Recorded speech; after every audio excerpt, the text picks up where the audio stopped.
Hello सांग मैंने एबे आमे एटा झारसुगुड़ा एयरपोर्ट भितर को बर्तमान एंट्री करछु जाऊँ आमर डायरेक्टर सारे आमर आसुँच भुवनेश्वर रिसीव करने देखो तो केते सुंदर है गछ लगी पूरा भुवनेश्वर एयरपोर्ट ठू आउ टे सुंदर लगुच मत जहाँ लगुच किंतु ताठू छोट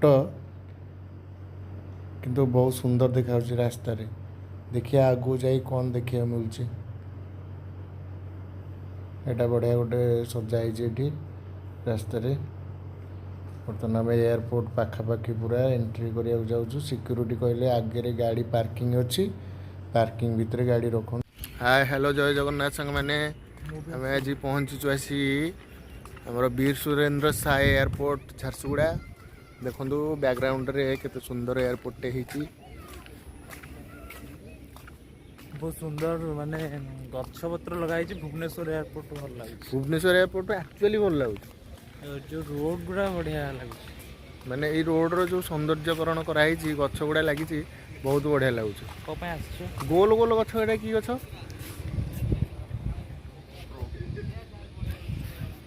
वीर सुरेंद्र आसचु आम डायरेक्टर सार को रिसीव करने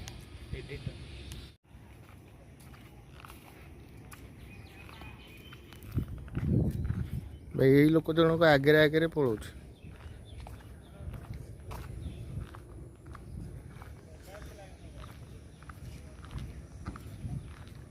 भुवनेश्वर किंतु बड़टा इंटरनेशनल जेहेतु भल किंतु एरियाटा किंतु माने आगपट एरियाटा बहुत गैप रखी किंतु ना आओ भुवनेश्वर एयरपोर्ट पशिलु तो सरीगला एटा देख फ्रंट रे केते बड़ एरिया जगह रखी पार्किंग देख पूरा बड़ पार्किंगटा कर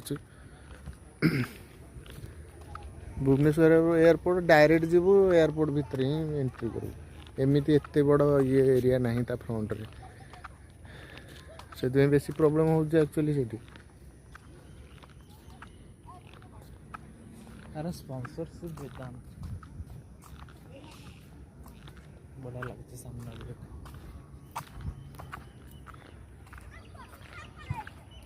संबलपुर आसीचु झारसुगुड़ा संबलपुर एटा केते होउची 54 ओंठापाली रु आम कोड़ा नाई ना यहाँ से भाया टगर यहाँ से भाया टगर बढ़िया लगुच कि भाई ना पार्क टाइप रो पूरा फ्रंट है ये देख गछ लगाई देख वीर सुरेंद्र साय एयरपोर्ट फ्लाइट पटू आमको छाड़े चेकिंग करके छाड़े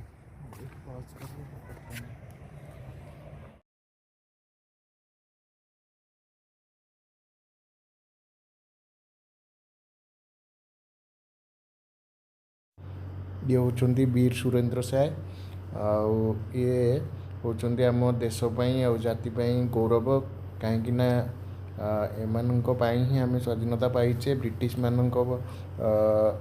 मान शासन रु केमिति आम मैंने स्वाधीन हवा से मैंने बहुत माने कौन कह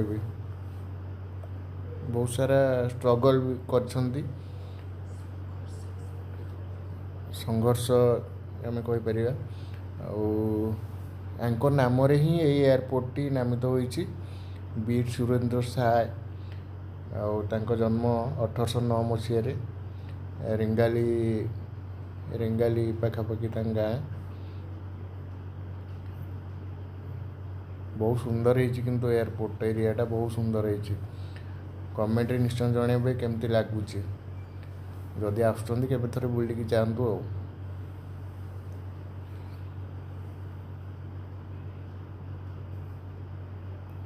यहाँ हूँ तार एंट्रेंस गेट सिक्यूरीटी चेक ये करके छाड़ुंट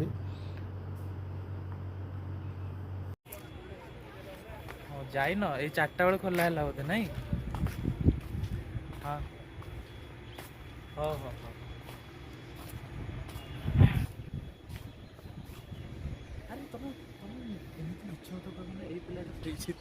भाई संबलपुर आसीगला समय शोई पड़ू ଆଉ ଏଇ ପିଲାଟି ଦେଖୁଛନ୍ତି, ଏଇ ପିଲାଟି ଖାଲି ଫଟୋ ବାଇଆ, ଫଟୋ ବାଇଆ।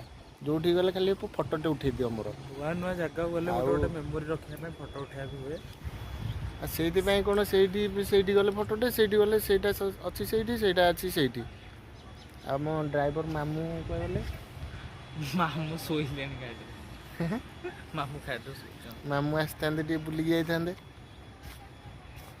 ଭାଇ ରାସ୍ତାରେ ଆସିଲା ବେଳକୁ ଯେଉଁ ଧୂଳି, ମାନେ ଯଦି ଏସି ଚାଲୁନଥିବ ଗାଡ଼ିରେ ତାହେଲେ ଡୋର୍ ଆପଣ ଖୋଲିବେ ନିଶ୍ଚିନ୍ତ। ଡୋର୍ ଖୋଲିବେ ଯଦି ଗାଡ଼ି ହେଇଯିବ କଳା। ଆଉ ଏଇଠୁ ଏବେ ଆମେ ବାହାରିବୁ। ଆଉ ଫ୍ଲାଇଟ୍ ଅଛି ଆଉ 10 ମିନିଟ୍ ପରେ। ଏଇଠୁ ବାହାରିବୁ, ବାହାରିଲା ପରେ ଯିବୁ ପୁଣି ଅଇଁଠାପାଲି। ସେଇଠି ଆମର କାମ ଶେଷ କରିକି ପୁଣି ଯିବୁ ରୁମ୍କୁ। ଡେଲିକା ଲାଇଫ୍ରେ ଏଇଆ ହିଁ ଚାଲିଛି ସମ୍ବଲପୁରରୁ ଆସିକି।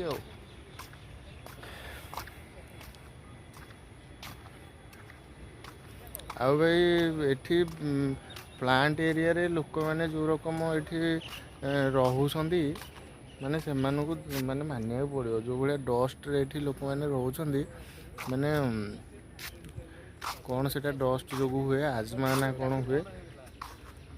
ସୁରକ୍ଷା କର୍ମୀ ମାନେ ବି ଏଠି ପୁରା ବୁଲୁଛନ୍ତି, କାଳେ କିଏ କିଛି ଖରାପ ନ କରୁ।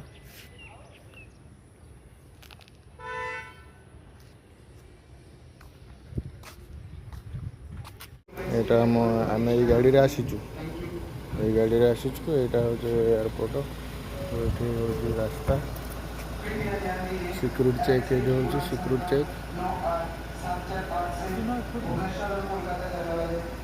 ଚେକ୍ ଏଇଠି କରିକି ଛାଡ଼ୁଛନ୍ତି ଭାଇ।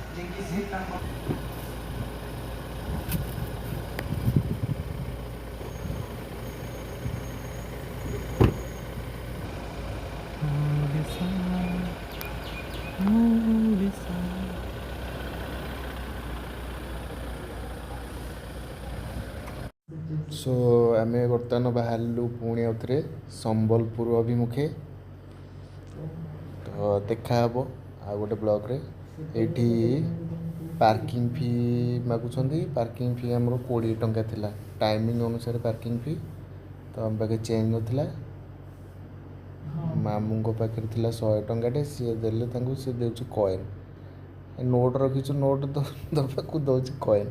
ମାମୁଁ କହିଲେ କଏନ୍ ନେଇଯା ଫେରେଇ ଦେ। ନୋଟ୍ ପୁଣି ବାହାର କରିକି ଦେଲା। ରହିଲି ଭାଇ, ଜୟ ଜଗନ୍ନାଥ।